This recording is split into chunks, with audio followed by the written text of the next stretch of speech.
সে সম্পদশালী লোক জমিনে ছিল, কিন্তু তারাও থাকতে পারে না। থাকতে পারছে? থাকতে পারে না, কেউ থাকতে পারবে না। এজন্য সবাই যেতে হবে। আমরা সকলে যখন মৃত্যুবরণ করব, মৃত্যুবরণ করার পরে হাদিসে পাকের মধ্যে আল্লাহ রাসূল বলেন যে হিসাব নেওয়া হবে, ওই হিসাব নেওয়া হবে। হিসাবের মধ্যে থেকে প্রথম যে হিসাবটা নেব সেটা হবে নামাজের হিসাব নেওয়া হবে। যখন আমি কালিমা পড়ে মুসলমান হইলাম, মুসলমানের মধ্যে প্রবেশ করলাম, তখন আমার উপরে, আপনার উপরে, বালেগ পুরুষ এবং মহিলাদের উপরে নামাজ ফরজ হয়ে যায়। আমরা যেখানে থাকি না কেন, যেই স্থানে থাকি কিনা কেন, আল্লাহ তাআলার সাথে সাক্ষাৎ করতে হবে 5 বার। দৈনিক কয়বার? 5 বার দেখা করতে হবে।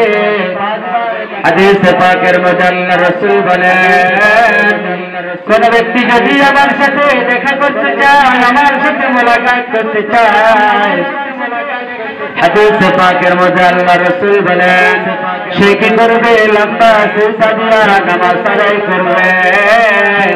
সেই সিজদার মধ্যে আমার সাথে মোলাকাত হয়ে যায়।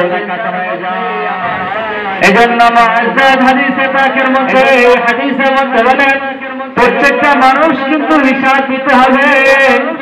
হিসাব দিয়ে কিন্তু সামনে অগ্রসর হতে হবে, সামনে অগ্রসর হতে হবে, হিসাব দিয়ে অগ্রসর হতে হবে। তো এই বান্দাদেরকে হিসাব নেওয়া হবে। হিসাবের মধ্যে থেকে প্রথম যে হিসাব নেওয়া হবে সেটা হবে নামাজের হিসাব। কিসের হিসাব ভাই? নামাজের হিসাব নেওয়া হবে। হাদিসে পাকের মধ্যে আল্লাহ রাসূল বলেন যার নামাজের হিসাবগুলো সঠিক হয়ে যাবে, তার অন্যান্য হিসাবগুলো সহজ হয়ে যাবে, তার অন্যান্য হিসাবগুলো সহজ হয়ে যাবে। আর যার নামাজের হিসাবের মধ্যে সমস্যা দেখা দিবে, হাদিসে পাকের মধ্যে বলেন যে ব্যক্তি নামাজের সঠিক হিসাব দিতে পারবে না, ফেরেশতারা যখন হিসাব নেবে তখন জিজ্ঞাসা করবে তুমি ফজর পড়ছো কিনা?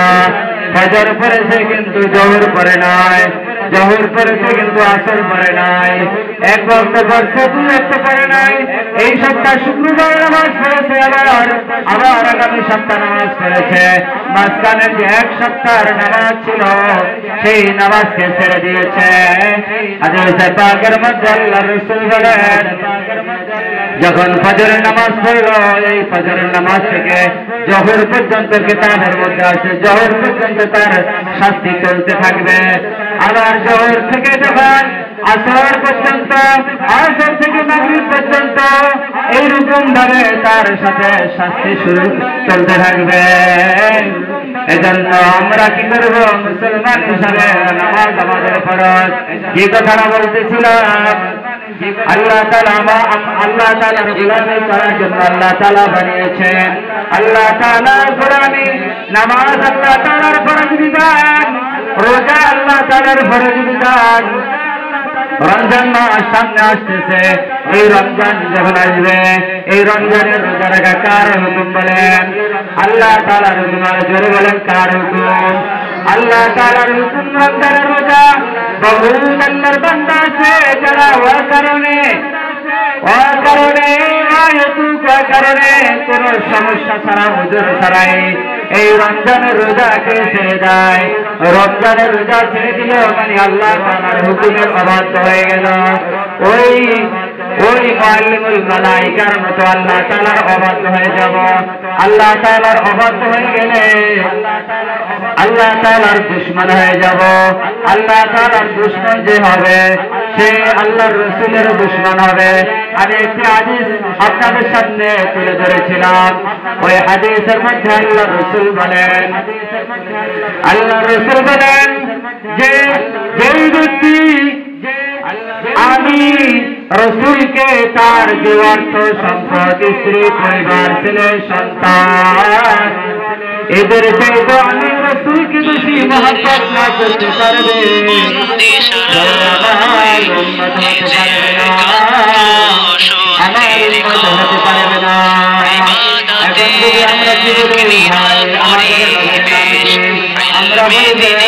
মুহাম্মদ সাল্লাল্লাহু আলাইহি ওয়াসাল্লাম, কিন্তু বললাম ভাই মুহাম্মদ সাল্লাল্লাহু আলাইহি ওয়াসাল্লাম মুহাম্মদ সাল্লাল্লাহু আলাইহি ওয়াসাল্লামের আদর্শ তো আপনার মধ্যে নাই, আপনার মধ্যে তো মুহাম্মদ সাল্লাল্লাহু আলাইহি ওয়াসাল্লামের তরিকা পাওয়া যায় না।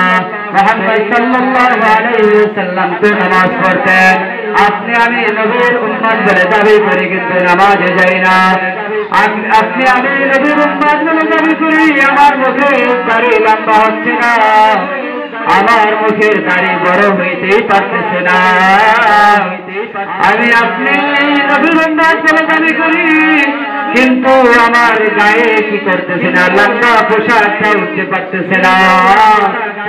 আপনার আমার চেহারা দেখে মনে হয় না যে আপনি আমি রাসূলের উম্মত।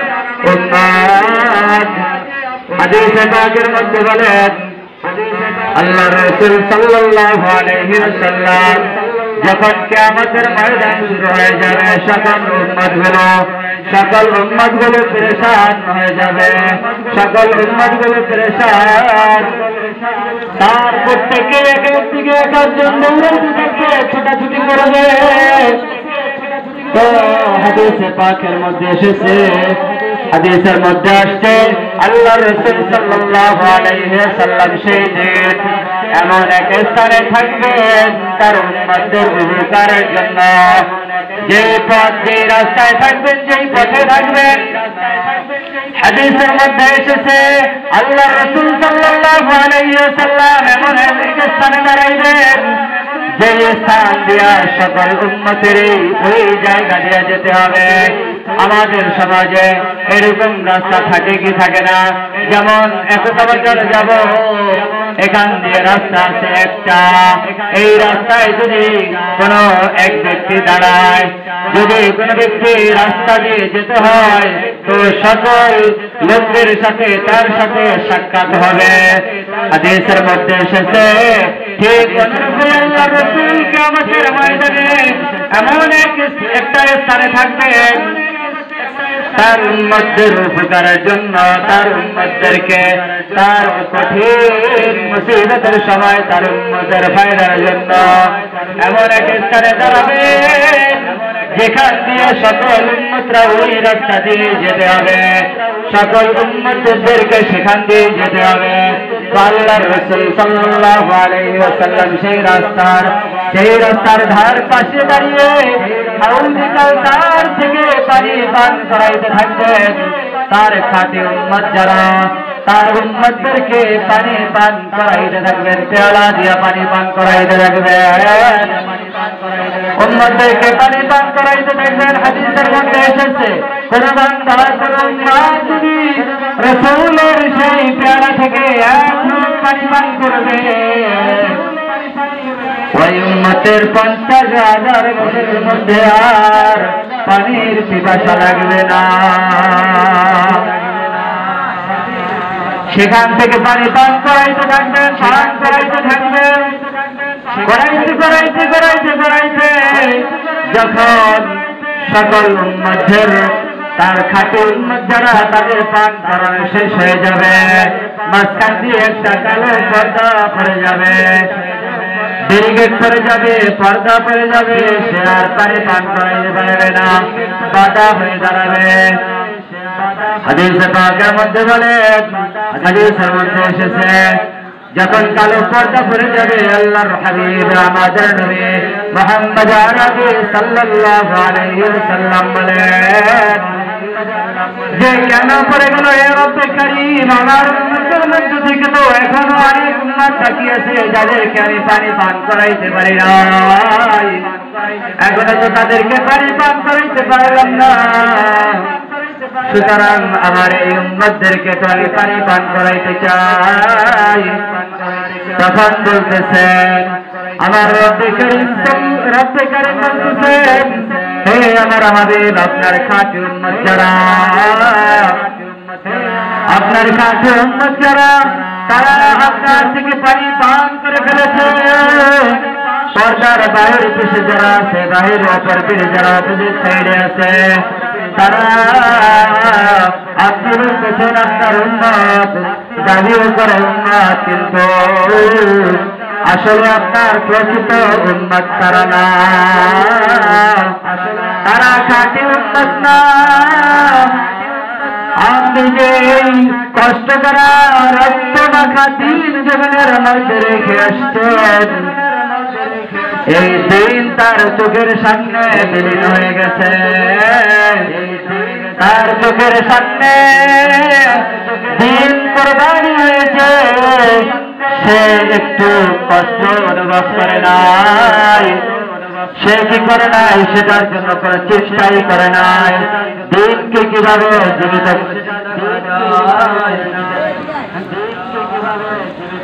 কিভাবে দিনকে জিন্দা করা যায় এই ফিকির ছিল।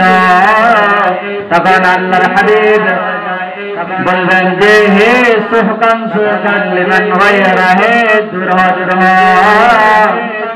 তোদের জন্য কি না করেছি, তোদের জন্য রক্ত মাখা দিন আমি এত কষ্ট করে তোমাদের মাঝে আমি শান্তির ধর্ম ইসলামকে জিন্দা করে রেখে এসেছি, তোমাদের জন্য এত কষ্ট করে এসেছি, আর সেই আমার সুন্নতি হয়েছে, জবাই হয়ে গেছে, তোমরা কি করতে পারো নাই, তোমরা চিন্তাও করো নাই, সেটাকে জারি করার কোনো চিন্তাও করো নাই।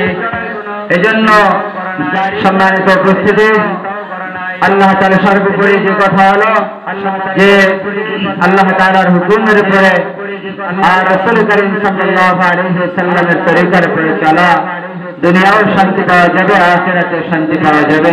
এজন্য আমাদের প্রধান মেহমান মেহমানরা চলে এসেছেন, তাদের মুখ থেকে মূল্যবান আলোচনা শুরু হবে ইনশাআল্লাহ।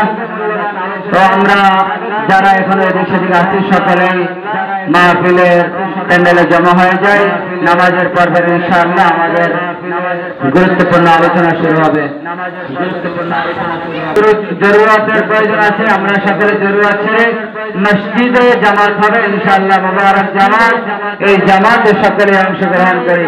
আল্লাহ তাআলা আমাদেরকে এই মাহফিল থেকে ফায়দা নেওয়ার জন্য তৌফিক দান করেন। আমরা সকলে জিকিরের সাথে মসজিদে চলে যাই, মাদ্রাসার মসজিদে।